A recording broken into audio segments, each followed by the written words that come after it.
Actually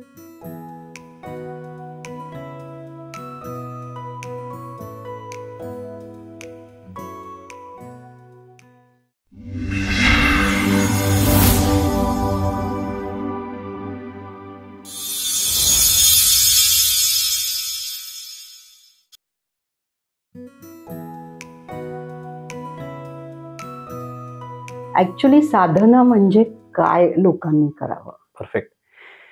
आता कसं आहे, साधनेची वेगवेगळे अप्रोचेस आहेत. हम्म, मंत्र चॅन्टिंग पण साधन आहे. हम्म, एखाद्या देवाचं भक्ती ही पण साधन आहे. म्हणजे भक्ती म्हणजे जिथे भक्ती आली, जिथे हृदयातून जे येतं ती पण साधन आहे. पण साधनेचं जर का आपण एक प्रॅक्टिकल अर्थ बघितला, साधना म्हणजे एखादी गोष्ट साध्य करणे. मग आता बॉडी बिल्डर्स असतील, ते जिम मध्ये जाऊन दररोज मसल डंबेल्स उचलतात, ती त्यांची साधना आहे. म्हणजे प्रत्येकाची साधना ही वेगळी असू शकते. साधना प्रत्येक जण करतोय. एखादा एम्प्लॉई त्याच्या ऑर्गनायझेशन मध्ये प्रामाणिकपणे काम करतोय, ती पण त्याची साधना आहे. पण स्पिरिच्युअल कॉन्टेक्स्ट मध्ये साधना म्हणजे प्युरिफिकेशन, शुद्धीकरण. बर. साधना हे जे आपल्यामध्ये आहे त्याच्यापर्यंत पोहोचण्याची प्रक्रिया आहे. आपण तिथे पोहोचू शकत नाही, कारण आपल्यावर बरेचसे आवरण चढलेली आहेत. ते आवरण का चढलेली आहेत? संस्कारांमुळे. संस्कार म्हणजे काय? Energetic impressions. तुम्हाला आता राग आला, तुम्हाला आता आनंद झाला, तुम्हाला आता द्वेष आला, ते जे काही तुमच्यावर भाव विश्वात तुमच्या जे काही तरंग उमटत आहेत किंवा तुमच्या वैचारिक जे काही तरंग आहेत, ती एनर्जी आहे. ती एनर्जी तुम्ही बोलला म्हणून ती कुठे गायब जात नाही, कारण energy can never be destroyed. बरोबर. Energy stays as it is unless it is transform. मग ती तुमच्या एनर्जी बॉडीमध्ये ती तशीच राहते. तुमच्या अंतरपटलात, तुमच्या एनर्जी विश्वात, भाव विश्वात ती एनर्जी तशीच राहते आणि त्याची आवरणं बनत राहतात. आणि त्याच्यामध्ये तुम्ही स्वतःला हरवता आणि तुमच्या पिंडातच ब्रह्मांड आहे म्हणून तुम्ही ब्रह्मांडापासून डिटॅच होता. बरोबर. तर साधनेचा बेसिक सिंपल अर्थ आहे की स्वतःला परत मिळवणे आणि शुद्धीकरणाच्या प्रोसेसवर. So sadhana is a purification process. पण सर, ही साधना करताना काही संकल्प असतात का, की मला ही या विषयी किंवा या देवाची साधना करायची, तर मी काही असा संकल्प करते का? आता खरं सांगू का, संकल्प हा थोडासा एक गिव्ह अँड टेक मधला प्रकार झाला. संकल्प युजली तुम्ही देवांसमोर बघाल की लोक करतात की आमचं हे होऊ देत, ते होऊ देत. इथे साधनेमध्ये आहे ना, मागायचं काही नाहीये, सोडायचंय. बरोबर. मागायचं काहीच नाहीये. त्यामुळे आम्ही जी साधना, म्हणजे बाबाजी जे शिकवतात साधना, त्याच्यामध्ये एकच संकल्प आहे, तो म्हणजे आत्मचित्त वाचा काया शुद्धी. It's a detox process, it's a purification process. जसं आपण आता अलीकडे बघतो की एक डिटॉक्स फॅड आहे, म्हणजे गट डिटॉक्स, बरोबर, होल बॉडी डिटॉक्स. डिटॉक्स म्हणजे काय आहे? नवीन तर काय ऑर्गन येत नाहीये, नवीन पेशी तर येत नाहीयेत, आहे ते शुद्ध आहे म्हणून तुम्हाला मिळतंय. जे नको आहे ते जाते. एक्झॅक्टली साधनेचा जो बेस आहे तो आहे की स्वतःलाच परत स्वरूपात भेटणे. आणि त्यासाठी आता एक लक्षात घ्या, जसं एखादा माणूस ज्याला एक शरीर कमवायचंय, ज्याला एक आपण बॉडी बिल्डिंग करायचंय, महिन्यात एकदा करून उपयोग नाही. महिन्यात एक दिवस 100 सूर्यनमस्कार मारले आणि परत काही नाही केलं. साधनेमध्ये अजून एक अंग आहे, ते म्हणजे सातत्य. बरोबर. संकल्पापेक्षा सातत्य महत्वाचं आहे. कारण ते सातत्य तुम्ही योग्य गुरुच्या मार्गदर्शनाखाली असाल तर तुम्हाला जे साध्य करायचं ते घेऊन जात. त्यामुळे आपल्याला ऍक्च्युली काहीच करायचं नाहीये. आपल्याला फक्त त्या गुरुतत्वावर विश्वास, फेथ, साईबाबांनी सांगितले ना की श्रद्धा आणि सबुरी. बरोबर. या दोनच इन्ग्रेडियंट्स आपले घेऊन जायचे आणि बाकी त्यांना आपल्याला सुपूर्त करायचं. माझ्यामध्ये जे काही साठलेलं आहे ते मला सोडून द्यायचं. सर, पण मग ही साधना आजकाल आपण बघतो सगळे संसारी आहेत, सगळं हे संसार, नोकरी वगैरे सांभाळून ही साधना कशी करावी आणि केव्हा करावी, म्हणजे सुरुवात याची कधी करावी? ऍक्च्युली काय माहिती का, साधना ही अगदी लहानपणापासून व्हायला पाहिजे. आपल्याकडे एक थोडासा गैरसमज आहे की साधना ही रिटायर्ड झालेल्या लोकांसाठी आहे ना, मे बी त्यांच्याकडे वेळ आहे म्हणून. पण आत्म्याला तर वय नाहीये ना. बरोबर. आत्मा अगदी 4 वर्षाच्या मुलाचा असू दे नाही तर 40 वर्षाच्या व्यक्तीचा असू दे, त्याच्यावर असलेले संस्कारांचं ओझं तेवढंच आहे. मोठं होतं तसं काय होतं, त्याच्यावर आपण बॅलन्स ऍड करत जातो आणि मग 40-50 लोकांना वाटतं की आता हे जरा जड झाले, आता मी कमी करतो. पण साधना ही लवकरच व्हायला पाहिजे, पण सगळेजण करू शकत नाहीत. आता ते पण जरा थोडंसं प्रारब्धात पाहिजे, तेवढी इच्छाशक्ती पाहिजे. पण आताचं वय, जग थोडं एवढे डिस्ट्रॅक्शन्स आहेत ना, त्याच्यामुळे ते नॅचरली येत नाही. आणि म्हणून तिथे ना वेदनेचं महत्व आहे. बर. आता मी हिलिंग प्रोसेस, थोडंसं विषयांतर होईल कदाचित, पण एक वाक्य तुम्हाला ह्याच्यामध्ये सांगतो. वेदना फार फार पवित्र आहे. वेदना इज प्युअर. कारण वेदना जोपर्यंत नाहीये ना, तोपर्यंत आपण या इल्युजन मधनं बाहेरच पडत नाही. आणि म्हणून देवाने वेदना प्रत्येकाला भरपूर दिलेली आहे. आता प्रत्येकाचा वेदना सहन करण्याची क्षमतेवर तुम्ही किती लवकर ह्याच्यातनं बाहेर पडतात हे. पण म्हणून काय होतं, वेदना आपल्याला सतत खुणावत जाते. वेदना आपल्याला सांगत जाते की माझ्यामध्ये काहीतरी कमी आहे. आपल्याला ऐहिक सुख मिळतात, मटेरियल सगळं मिळतं, पण तरी लोकांना कळतं की माझ्याकडे काहीतरी मिसिंग आहे. म्हणून देवानं ते ऑलरेडी आपल्याकडे सेटिंग दिलेलं आहे की तो आपल्याला सतत अपूर्ण ठेवतो. ती पूर्णता कधी होते, जेव्हा आपण त्याच्या जवळ जायला लागतो. साधना हा त्याच्या जवळ जाण्याचा मार्ग. आता आपण जवळ कसे जाणार? आता सपोज देव 100 फुटावर आहे असं पण समजू, एक एक्झाम्पल. मी 10 फुटावर आहे. मला तिथे पोहोचायचं म्हणजे मला काय व्हायचं, लाईट होणं गरजेचं आहे. माझं ओझं कमी करणं गरजेचं आहे. साधना म्हणजे ओझं कमी करणे. आणि जेवढे आपण त्याच्या जवळ जाणार तेवढ्या आयुष्यात फुलफिलमेंट जाणवायला सुरुवात होते, जी आज काहीच विकत घेता, म्हणजे फुलफिलमेंट ही गोष्ट काहीच, कुठलीच गोष्ट विकत घेऊ शकत, कुठलीच गोष्ट फुलफिलमेंट विकत घेऊ शकत नाही. Going back to your question, साधना सगळे करू शकतात. सगळ्यांसाठी साधना आहे. साधना हा पार्ट टाइम व्यवसाय नाहीये. बोलण्याची गोष्ट नाही, करण्याची गोष्ट आहे. इतरांसाठी करण्याची गोष्ट नाही, स्वतःसाठी करण्याची गोष्ट आहे. त्यामुळे जी लोक त्यांच्या आयुष्यात स्वतःविषयी गंभीर आहेत ना, ते साधना करतातच. त्यामुळे साधना ही आग्रहाची गोष्ट नाहीये.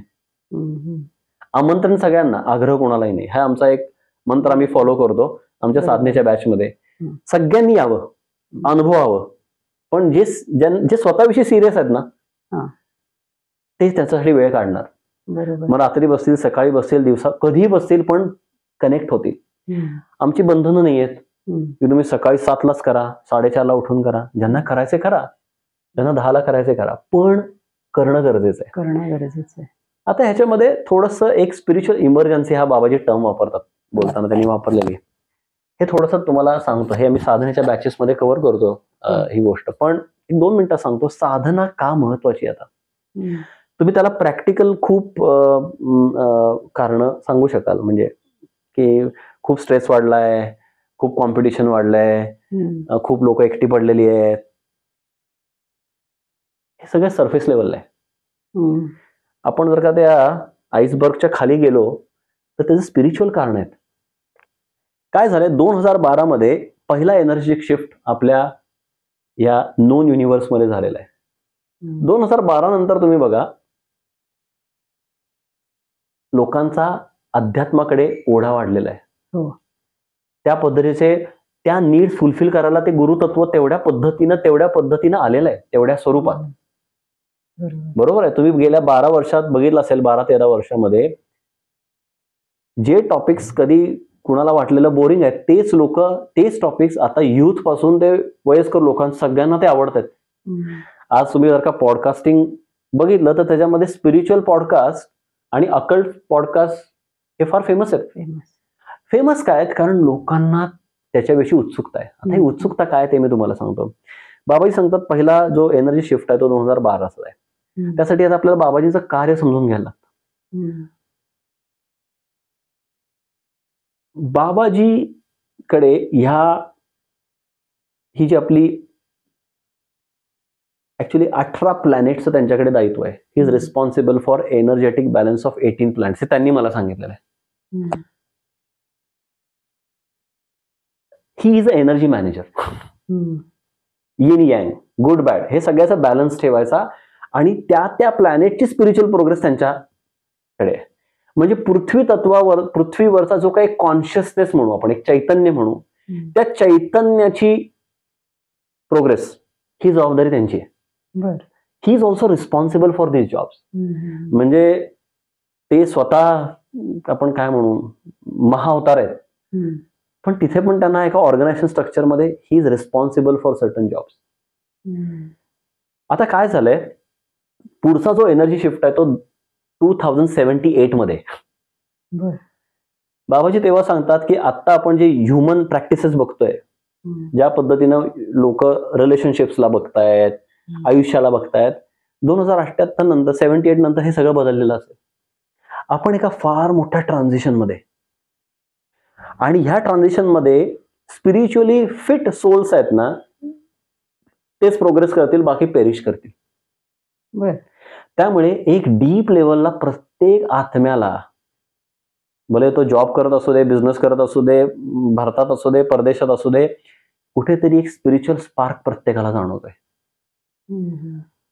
आणि त्याला ते म्हणतात स्पिरिच्युअल इमर्जन्सी ही आहे. आणि ते म्हणतात की इट्स लाईक तुम्हाला मार्ग मिळतील, तुमचं प्रोग्रेस होणं ही तुमची जबाबदारी आहे, कारण ही त्यांना असाइन केलेली जबाबदारी. प्लॅनेटच्या व्हायब्रेशन चेंज होत आहेत. आता ह्या प्लॅनेटच्या व्हायब्रेशन चेंज ज्या होत आहेत त्या अलाइंड आहेत आपण काय कालचक्राला. कालचक्र म्हणजे आपण जे बोलतो ना युग, द्वापार युग, ते पण मी एकदा नंतर बोलेन डिटेल टॉपिक की हे युग कशी बनली आणि आपण आता कुठल्या युगात आहे आणि आता एक्झॅक्टली काय चाललेलं आहे, तो एक वेगळा टॉपिक बोलू आपण. पण it is more energetic in nature. आणि त्यामुळे गुरुतत्व तेवढ्या पद्धतीनं मॅनिफेस्ट होते. आणि मग मी त्यांना विचारलेलं, हे माझ्यासारख्या माणसाला तुम्ही का निवडलं हे असं साधना शिकवायला? ते बोलले, मी आज माझ्याकडे जे येतील ना त्यांना मी प्रत्येकाला घेतोय, कारण आज खूप लोकांपर्यंत पोहोचणं गरजेचं आहे. लोकांपर्यंत साधनं पोहोचणं महत्वाचं आहे आणि लोकांनी त्याचा वापर करून स्वतःला पुढे नेणं, जेणेकरून कलेक्टिव्ह कॉन्शियसनेस पुढे जातोय. आणि हा अल्टिमेटली त्यांचा रोल आहे. बरोबर. अशा पद्धतीनं हे चाललंय. त्यामुळे साधना कोण करू शकतात? सगळे करू शकतात, कधी करू शकतात, कधीही करू शकतात. त्याला वय, स्थळ, काळ, वेळेचं बंधन नाहीये. ही जी साधना आहे, ह्या साधनेमध्ये देवतेची उपासना नाहीये.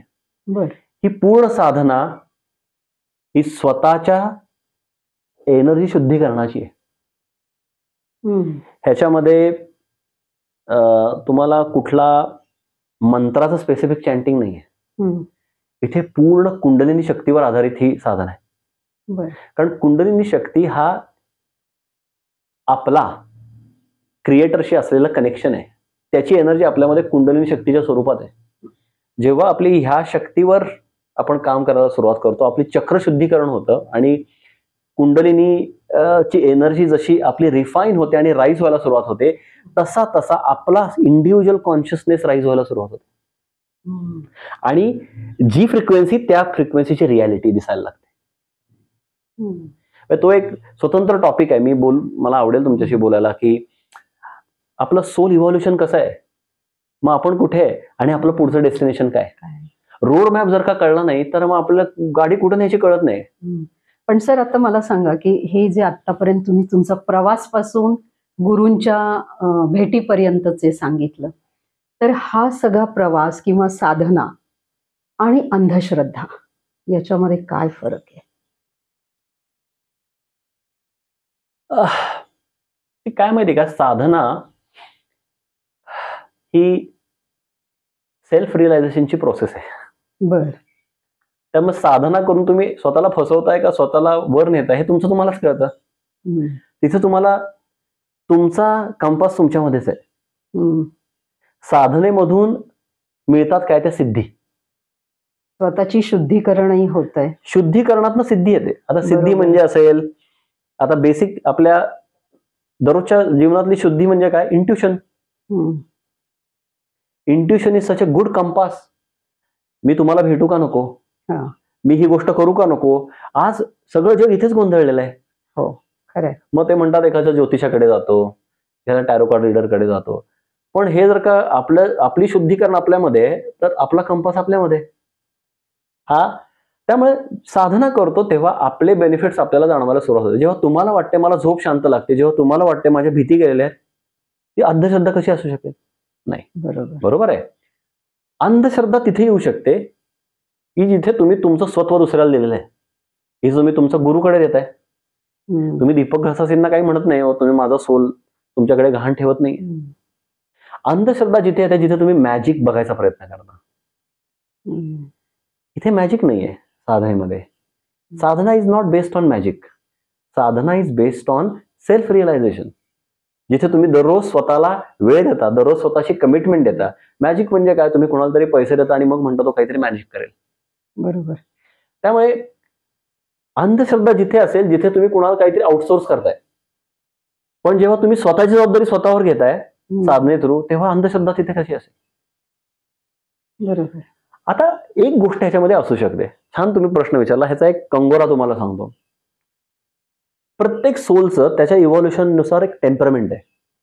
टेम्परमेंटला आता मराठी शब्द काय सांगू मी, एक स्वभाव आहे. त्या स्वभावाला अनुसरून जर का साधना तुम्ही पिक केली ना, तर तुम्हाला ती आवडते. तुमचं टेम्परमेंट आणि साधनेचं टेम्परमेंट हे मिसमॅच झालं तर कदाचित तुम्हाला ती साधना आवडणार नाही, आणि त्या आवडणार नाही त्यामुळे तुमची कमिटमेंट येणार नाही, आणि त्यामुळे तुम्हाला त्याचे रिझल्ट येणार नाही. ह्याचा अर्थ ही साधना चुकीची नाहीये. आलं का लक्षात? त्यामुळे आम्ही आमच्या ज्या बॅचेस कंडक्ट करतो तिथे लोकांना तेच सांगतो की जेव्हा तुम्ही ते ऍडव्हर्टाईज बघून तुमच्याकडे येत आहे, हा योगायोग नसतो. Ultimately who is the crowd puller? Babaji is the crowd puller. तेच लोकांना खेचून आणतात. त्यामुळे 99% त्या साधनेमध्ये जे लोक येतात त्यांना ती साधना त्यांच्या टेम्परमेंटला मॅच होणारी असते. आता टेम्परमेंट कशावरनं ठरतं की त्या सोलचा प्रवास कर्मयोगातला आहे, भक्ती मार्गातला आहे, ज्ञान मार्गातला आहे, कुठल्या मार्गात आहे तुम्ही, बरोबर, त्या मार्गानुसार. आता म्हणून काही लोक इस्कॉनकडे जातात, त्यांना तिथे ते कृष्ण आणि राधेच्या भक्तीमध्ये ते लीन होतात, त्यांची प्रोग्रेस तिथे होतेच की नाही होत का? काही लोकांची एनर्जी मार्गात नव्हते, ज्ञान मार्गात नव्हते. तर ही जी साधना आहे ह्याच्यामध्ये एनर्जीचा ऍस्पेक्ट आहे आणि ह्याच्यामध्ये ज्ञान मार्ग आहे. तुम्हाला पहिल्यांदा सांगितलं जातं तुम्ही काय आहे, म्हणजे तुमचं इंडिव्हिज्युअल रिडिंग दिलं जात आहे. तुम्हाला एक ठोक टाळे दिले जातात, त्याच्या बेसिसवर स्वतःची ब्लूप्रिंट काढा. मी माझ्या आयुष्यात कुठे निघालोय, मी कुठल्या चक्रांमध्ये माझा कॉन्शियसनेस, माझी एनर्जी अडकली आहे, माझे ट्रॉमा ड्रामा लाईफ मधले कुठे आहेत. ट्रॉमा ड्रामाचे सर्कल आहे लाईफ म्हणजे. ट्रॉमा आहे म्हणून ड्रामा आहे, ड्रामा आहे म्हणून ट्रॉमा आहे, आणि त्याच्यामध्ये ती माया आहे. माया म्हणजे काय? ती आहे. तर मी मायेच्या कुठल्या स्तरावर अडकलोय, आणि मग मला ते भेदण्यासाठी मला काय करायचं. पण त्यासाठी सगळ्यात पहिल्यांदा मला गुगल मॅप पाहिजे ना. मला माझ्या डेस्टिनेशनला स्मार्ट पद्धतीने पोहोचायचं. गुगल मॅप हा आपला इंटरनल कंपास असतो, जो पहिल्यांदा आपल्या साधनेमध्ये क्लिअर होतो की हा ठीक आहे, मला असं असं ओके ओके. आणि मग तुम्हाला गाडी दिली जाते. तुम्हाला फक्त काय करायचंय, त्या जीपीएसशी कनेक्शन ठेवून गाडी चालवायची व्यवस्थित. एवढीच फक्त साधकाची जबाबदारी आहे साधनेमध्ये. बाकी गुरुतत्व सगळं बघतं. आय होप मी तुमच्या प्रश्नाचं उत्तर दिलं. सर, मला आता सांगा की ही साधना जी आपण करतो किंवा जे साधक करतात, तर ह्याच्यासाठी त्या प्रत्येक साधकाचा काही पर्पज असतो का, हेतू असतो का? आणि ऍक्च्युली पर्पज आयुष्याचा फार सुंदर आहे की काय आहे, कारण कुठलाही हेतू आयुष्यात आल्याशिवाय ही व्यक्ती काही करू नाही शकत. मी तुम्हाला एक प्रश्न विचारू, थोडंसं इंटरॅक्टिव्ह करूया, देन इट गेट्स इंटरेस्टिंग. तुम्ही पण उत्तर देऊ शकता. तुम्हाला काय वाटतं, तुमचा काय पर्पज आहे? प्रत्येकाचा आयुष्याचा पर्पज हा वेगळा असतो. का वेगळा असायला पाहिजे? कारण ती स्टेज आहे ना. आता मी ज्या स्टेजला आहे सपोज, तर माझा पहिला पर्पज माझी मुलं असणार की त्यांचं व्यवस्थित व्हावं, त्यांचं सगळं व्हावं, मार्गी लावा. ती तुमची रोल अँड रिस्पॉन्सिबिलिटी आहे, तो तुमचा पर्पज नाही. ती तुम्ही तुमच्यावर टाकलेली जबाबदारी आहे. तुम्हाला तुमची मुलं नसती, तुम्ही लग्न केलं नसतं, तर तुमचा काय पर्पज राहिला? तो पर्पज वेगळाच असता ना. म्हणजे प्रत्येकाचा पर्पज हा वेगळा आहे ना. नाही, हो पण आणि नाही पण. तुम्हाला थोडं फोडून सांगतो. हा खूप इंटरेस्टिंग टॉपिक आहे, माझा आवडता टॉपिक आहे.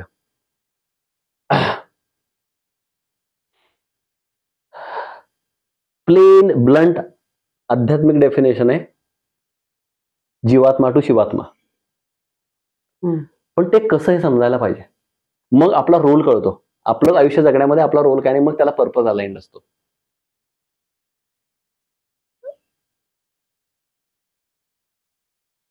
एक एक्झाम्पल घेऊन बोलूया आपण, कारण ही थोडीशी ऍबस्ट्रॅक्ट कॉन्सेप्ट आहे, त्यामुळे थोडी एक्झाम्पल देऊन सांगायचा प्रयत्न करतो मी. तुमचा हा जो देह आहे हा तुमचा आहे. बरोबर. तुमचे ऑर्गन्स तुमचे आहेत. हो. बरोबर आहे. आता तुम्ही मला सांगू शकता का एक्झॅक्टली तुमच्या किडनीला काय वाटतंय? किडनी तुमची 2 मिनिटांनी काय करणार आहे? Can you be the consciousness of your kidney? तुमची आहे ना, माझी नाही आहे. तुम्हाला माहिती आहे का मग तुमची किडनी काय? नाही माहिती ना. म्हणजे आपण एक इंटेलिजंट स्पीसीज आहोत या प्लॅनेटवरची, की आपल्याला आपणच कोण आहे माहित नाहीये. शरीर पण माहित नाही आपल्याला, बाकी सगळं सोडून देऊया. माहित नाही ना मला, माझं शरीर मी चालवतच नाहीये ऍक्च्युली. बघा, म्हणजे वरून नाकी डोळी नीटच दिसत आहेत, पण आत काय चाललंय हे आपल्यालाही माहिती नाहीये. आणि आपण या पृथ्वीवरचे सगळ्यात इंटेलिजंट स्पीसीज आहे, मान्य आहे, सायन्स बोलतंय. मग एवढ्या इंटेलिजंट प्राण्याला जर का त्याचं अन्न पचन कंट्रोल करता येत नाहीये, त्याला टॉयलेटला कधी जायचं माहित नाहीये, त्याला झोप कधी लागेल आणि किती क्वालिटीची लागेल माहित नाहीये, हा आपलं अज्ञान आहे. इतक्या लेवलला आपण इग्नोरंट आहोत. आता एक थोडंसं आपण एक इमॅजिनेशन क्रिएट करूया. हे प्रॅक्टिकली पॉसिबल नाहीये, पण इमॅजिनेशन थ्रू समजून घ्या. असं सपोज झालं की तुमचा देह तुमच्या असा एक एक एक तुमचा देह सेपरेट झाला आणि तुम्हाला तो त्याच्यामध्ये जाऊन बघता आला. किडनीचं पॅनक्रियाशी कनेक्टेड, त्याचं कनेक्टेड हृदयाशी, त्याचं कनेक्टेड आहे ना सगळं. बरोबर. हे बघता आलं तर तुम्हाला तुमचं शरीर कळेल. एक इमॅजिनेशन करतोय आपण, हे प्रॅक्टिकली पॉसिबल नाहीये. You will have better understanding, right? मग तुम्ही काय कराल माहितीये का, तुम्हाला संधी मिळाली तर तुम्ही म्हणाल एक 10 मिनिटं मी आहे ना लिव्हर बनते. Then you become consciousness of that liver. मग 10 मिनिटं तुम्ही म्हणता मी आहे ना एक आतडं बनतो, छोटं आतडं. तिथे तुम्ही जाऊन मोठं आतडं. असं करता करता तुमचा देह समजण्यासाठी तुमचे ते छोटे किती किती जन्म होते.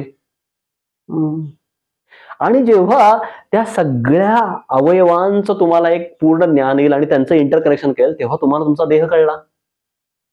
बरोबर. I just hope I am not confusing you. आता ज्या क्रिएटरने आपल्याला क्रिएट केलंय,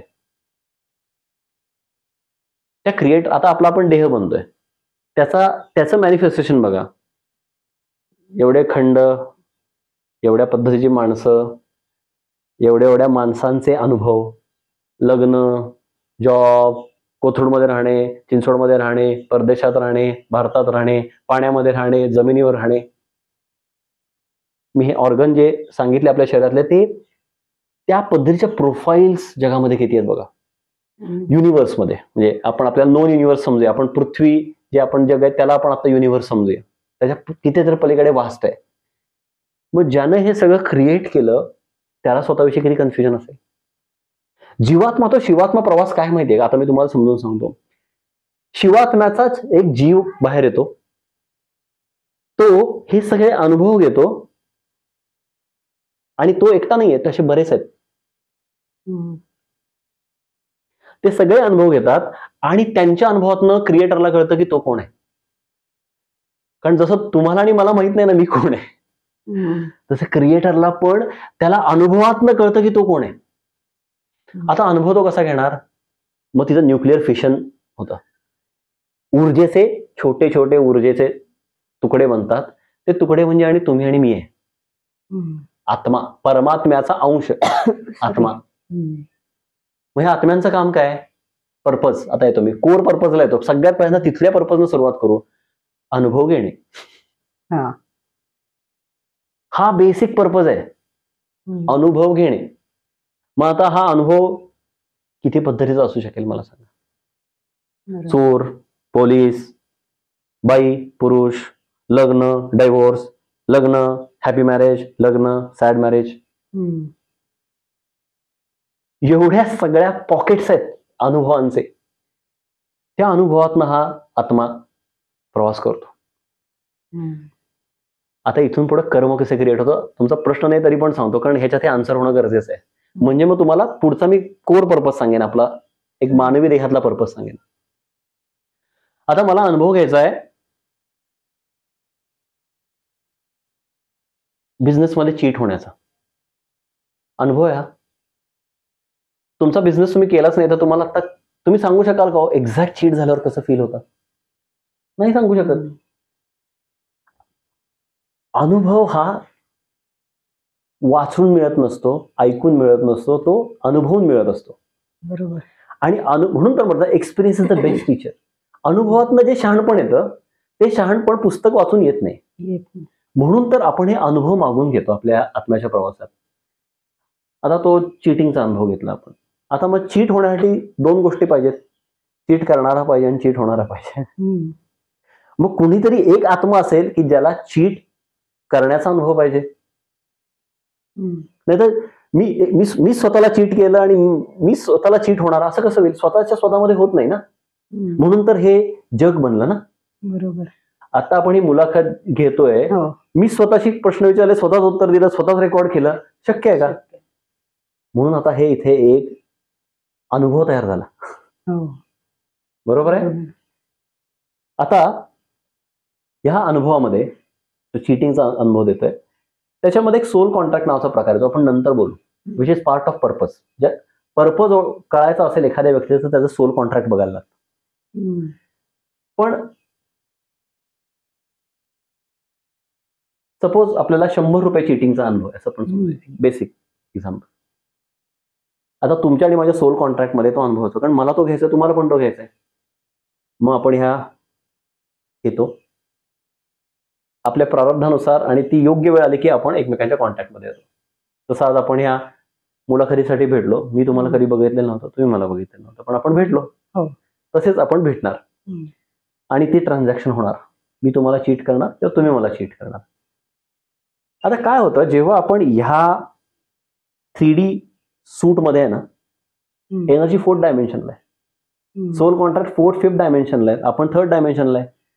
आपल्याला विसर पडलेला असतो, कर्म आपल्याला तिथपर्यंत घेऊन जातं, प्रारब्ध आपली सोल कॉन्ट्रॅक्ट तिथे घेऊन जातं. पण मी तिथे काय करतो हे फ्री विल आहे माझं. प्रारब्ध आणि पौरुषार्थ इथे आहे. आता मी काय करेन, तुम्हाला 100 रुपयाच्या ऐवजी 1000 रुपयाला पण चीट करेन, 10,000ला पण करेन किंवा 100 रुपयाला 100 रुपयाला करेन. जोपर्यंत 100 रुपये ना तोपर्यंत everything is as per the contract. तुम्हाला एका लिमिटच्या पुढे पेन होत नाही, मी तुमच्या कर्मबंधनाला अडकत नाही, तुम्ही माझ्या कर्मबंधनाला अडकत नाही. 100 ते 1000 झाले,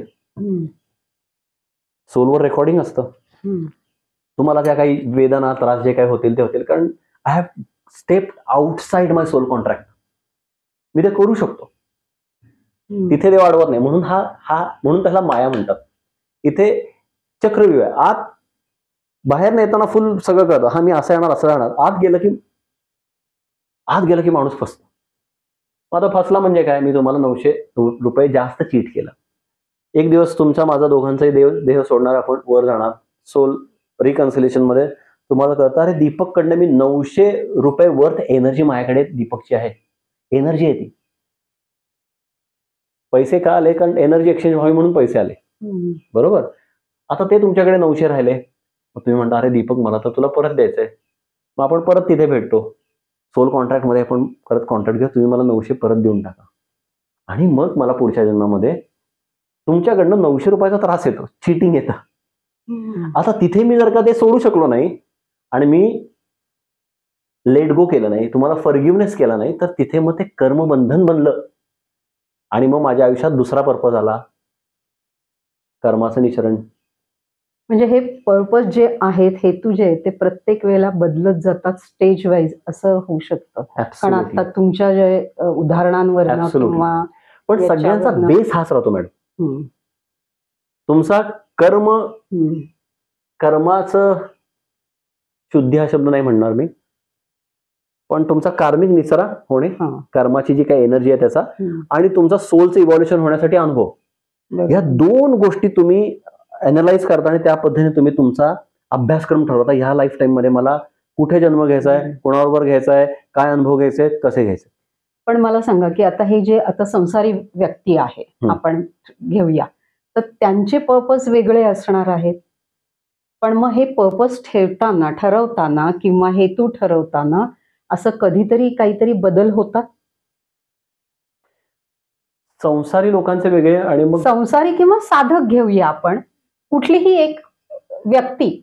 एक लक्षात घ्या, अल्टिमेटली सगळ्यात कोर पर्पज काय, जीवात्मा टू शिवात्मा बनणे, त्यासाठी लागणारे अनुभव घेणे, ते अनुभव घेता घेता आलेली कर्म शुद्ध करणे, आणि ते अनुभव घेऊन घेऊन पुढे पुढे सोलच्या प्रगतीमध्ये, जर्नीमध्ये जाणे, हाच पर्पज आहे. आता हा सगळ्यांचा पर्पज आहे, तुमचा माझा सगळ्यांचा हाच कोर पर्पज आहे. आता त्या कोर पर्पज मध्ये काय असतं, मला काय शिकायला जमलेलं नाहीये, माझी कुठली कर्म त्यांचं निराकरण होणं गरजेचं आहे, त्यानुसार माझ्या आयुष्यातले अनुभव मी डिसाईड करू शकतो.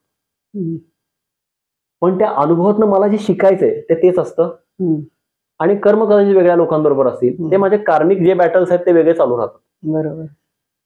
पण एखादा माणूस अगदी संसारी असू दे, जो 9 ते 6 जॉब करतो, ज्याच्यामध्ये जो फक्त देवाची पूजा करतो आणि भरपूर मनापासून काम करतोय, त्याच्या आयुष्यात पण हाच पर्पज आहे.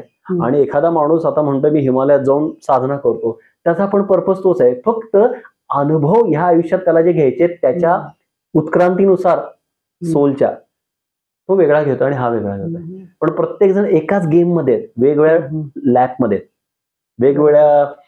वेगवेगळ्या आपण काय म्हणू, ते सिम्युलेशन गेम असतो ना, ज्याच्यामध्ये स्टार्ट पॉईंट एक, एंड पॉईंट एक, रूट्स वेगवेगळे असतात. रूट्स वेगळे कम्प्युटर गेम्स मध्ये तसे रूट्स वेगवेगळे असतात, एवढाच फरक. सर मला सांगा की आता हे पर्पज झालं, हेतू, उद्देश, हे सगळं आपण म्हणतोय, पण आत्ताच्या याच्यामध्ये हे ठरवणं गरजेचं आहे का, की तुम्हाला एक आयुष्याचा तुमचा हेतू असणं गरजेचं आहे का?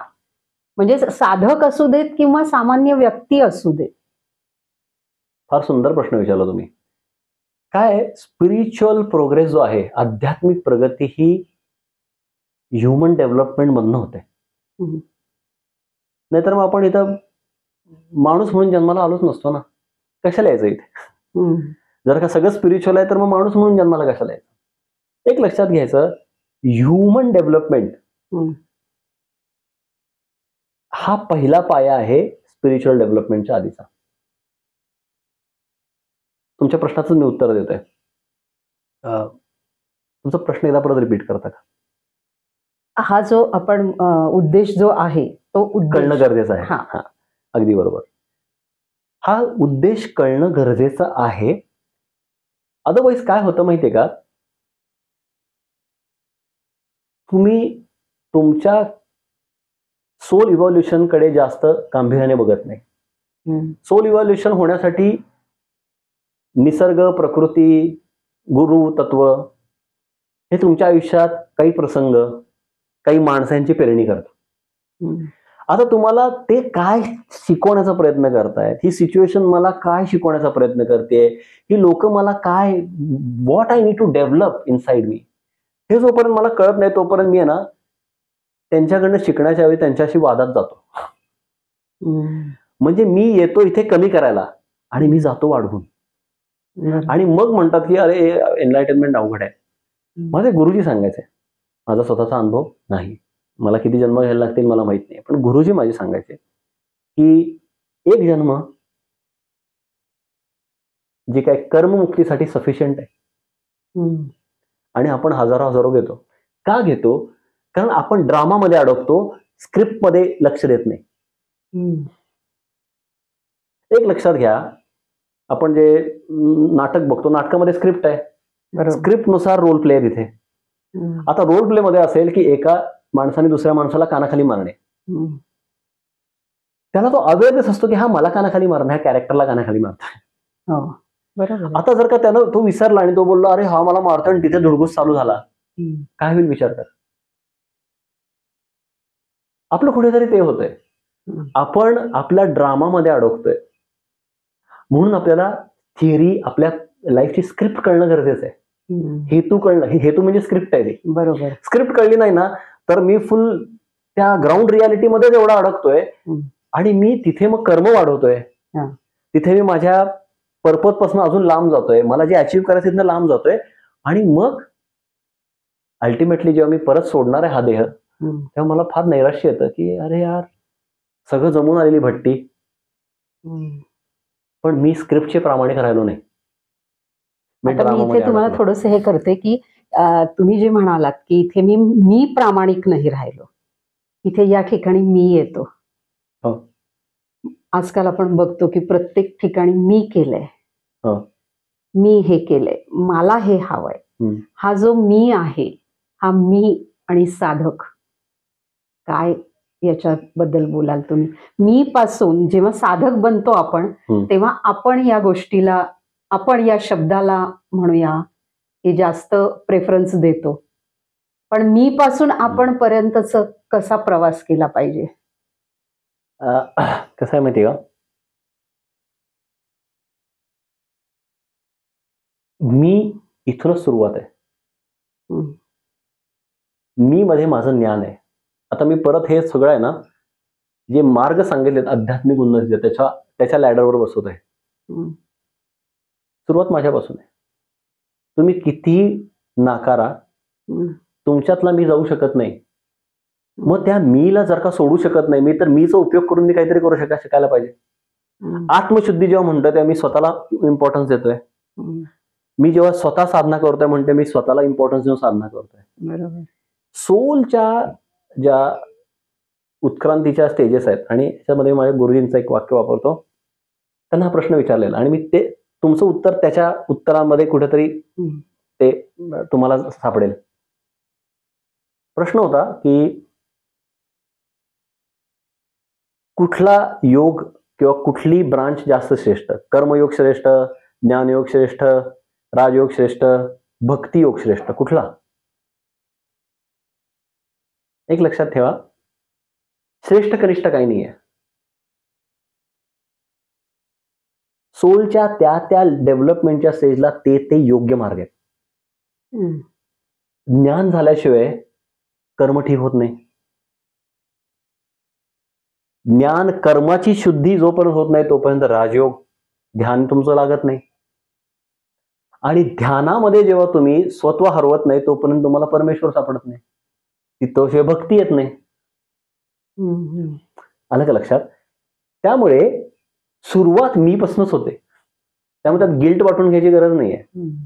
मग तिथे आहे ना, परमेश्वर मध्ये फेक लव्ह होतं. स्वतःला शोधायचं आणि स्वतःला शोधता शोधता स्वतः हरवतो आणि मग आपल्याला आपलं जे काही इष्टदेव किंवा गुरुतत्व जे काही त्या स्टेजला मी पण पोहोचलो, त्यामुळे मी तुम्हाला सांगू शकत नाही ते काय. जिथे मी पोहोचलो नाही ते सांगू शकत नाहीये. बरोबर आहे. तर तिथे तुमचं आणि तुमच्या भगवंताचं तादात्म्य होतं. You become one. पण आपला एक असतो तो गाळ, पण एक असतो ना, सुरुवात एकनच होते. तुम्ही एकनच सुरुवात होते. तुम्ही जोपर्यंत स्वतःवर काम होत नाही, स्वतःची शुद्धी होत नाही, स्वतःची अपलिफ्टमेंट होत नाही, तोपर्यंत देव मिळत नाही. त्यामुळं सुरुवातीला मी म्हणणे ह्याच्यामध्ये काहीच प्रॉब्लेम नाही. मी साधना करतोय, मी चांगल्या पद्धतीनं करतोय, माझ्याकडनं ते करून घेतायत, हे पण छान आहे.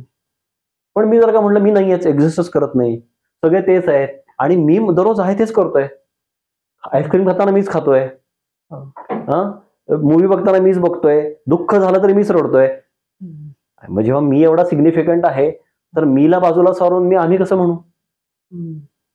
त्यामुळे सुरुवात मीचीच आहे. मीच शुद्धीकरण होता होता आम्ही होतो. आणि मग मी राहत नाही, मग फक्त तोच राहतो. तो प्रवास आहे आत्म्याचा. आता प्रत्येकाच्या प्रवासानुसार मग काही लोक तुम्ही बघा, मला हे खूप थोडंसं, I will not name the organisation, पण काही ऑर्गनायझेशन्स आहेत, अशा ऑर्गनायझेशन्स मी शब्द वापरतोय, पण काही खूप छान आध्यात्मिक चळवळी आहेत. तिथे मी बघायचो लोक म्हणणार अरे भगवान जी को भूक लगी है. माझ्या ऑफिसमध्ये एक लेडी होती, भगवान जी को पाणी पिना है. भगवान जी म्हणजे एक वेगळं नाव होतं, ते मी नाव घेत नाही फक्त. भगवान जी को बहुत दुख हुआ. मी म्हणायचो अरे पाणी तर तू पितीये. लेडीला म्हणायचो कॅफेटेरिया लंच ब्रेकला तू निघाली आहे आणि भगवान जी काय. ती बोले नाही मैं मतलब मेरे भगवान. आणि बोलताना त्या डोळ्यात पाणी यायचं. तो भक्ती योग आहे. जी लोक फार कमी लोक त्या लेवलला फॉलो करू शकतात. म्हणजे तिचं ते अवडंबर नव्हतं, तिला त्यातनं काही नको असायचं. ती तिच्या विश्वात भावविश्वास असायची.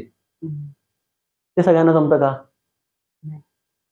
मग जिथे मी आहे, मग मी समजून मला स्वतःला आहे तसं ऍक्सेप्ट करून मी जर का पुढे जात असेल तर मग ती साधना पण छान ना. तो पण अप्रोच वाईट का. बरोबर. पण एखादा जर का तिथपर्यंत पोहोचला असेल त्याच्या गतजन्मीच्या साधनेनी आणि तो जर का तिथे भक्ती मार्गात पडतोय आणि तो म्हणतोय की मी नाहीयेच, मी म्हणजे देवच आहे, मग तिथे आम्ही येतो. मग तिथे ठीक आहे ना. पण मग तो प्रत्येकाचा प्रवास नाही, ज्याचा प्रवास आहे तो करतो. पण आता ज्यांचा तो प्रवास नाही, मग त्यांनी गिल्ट मानून घ्यायचं, अरे मी कसं स्वतःला, अरे मी आहे ना, आहे मी. पण मी जर का मीपणाचाच उपयोग, हा शब्द चुकीचा आहे, मीलाच पकडून जर का मी स्वतःची उन्नती साधली तर त्यात काय वाईट आहे. पण मग मीला धरून आम्ही आणि आपण अशी पण आपल्याला उत्क्रांती साधता येते ना. तीच साधायची आहे. पण सुरुवात मी पासून आहे. पण सुरुवात म्हणून तर बाबाजींच्या साधनेचं नाव शिवोहम आहे. बरोबर. त्याने जे साधनेचं नाव दिलं त्याच्या शिवोहम साधना. शिव म्हणजे मीच आहे, मीच म्हणजे शिव आहे. पण शिवोहम त्याच्यात अहम आहे ना, मी आहे, मी आहे, तोच मी आहे, शिवोहम. पण त्यांनी बोललं नाही मी नाहीये, तोच आहे फक्त. आम्ही दोघं असं पण नाही बोललो. शिवोहम, माझ्यामध्ये शिव आणि शिव माझ्यामध्ये. कारण कुठेतरी जेव्हा आपण स्पिरिच्युअल साधनेची सुरुवात करतो किंवा आपण कॉग्निटिव्हली ह्या लाईफमध्ये सुरुवात करतो, आपण केलेलं असतं. आपण थोडंच आहे, आपण कधीच काही केलेलं नसतं, आपले प्रवास झालेले असतात. मग त्याच्यामध्ये एक कुठेतरी दुवा पकडून जायला पाहिजे ना. तो हा दुवा आहे. तर प्रेक्षक हो, आज दीपक सर वेळात वेळ काढून आले आपल्याकडे आणि त्यांनी त्यांची पूर्ण प्रवास कसा सुरू केला, त्यांच्या गुरूंबद्दलची माहिती आपल्याला सांगितली. त्याचप्रमाणे आपला आयुष्याचा हेतू काय, कुठला असावा, का असावा, याच्याबद्दल छान माहिती दिली, मार्गदर्शन केलं आणि साधनेबद्दल सांगितलं. तर तुम्हाला हा आजचा एपिसोड, आजची ही मुलाखत कशी वाटली आम्हाला नक्की कमेंट्स करून कळवा. आणि अजूनही दीपक सर आपल्याबरोबर असणारच आहेत. अजून यांच्याकडून तुम्हाला कुठल्या विषयावरती ऐकायला आवडेल हेही आम्हाला कमेंट्समध्ये सांगा तुम्ही नक्की. दीपक सरांबरोबरचं मार्गदर्शन तुमच्यापर्यंत नक्कीच पोहोचू. तर जर तुम्हाला आजचा आमचा व्हिडिओ, आजची मुलाखत आवडली असेल तर माझ्या चॅनलला लाईक करा, शेअर करा, सबस्क्राईब करा. धन्यवाद. धन्यवाद.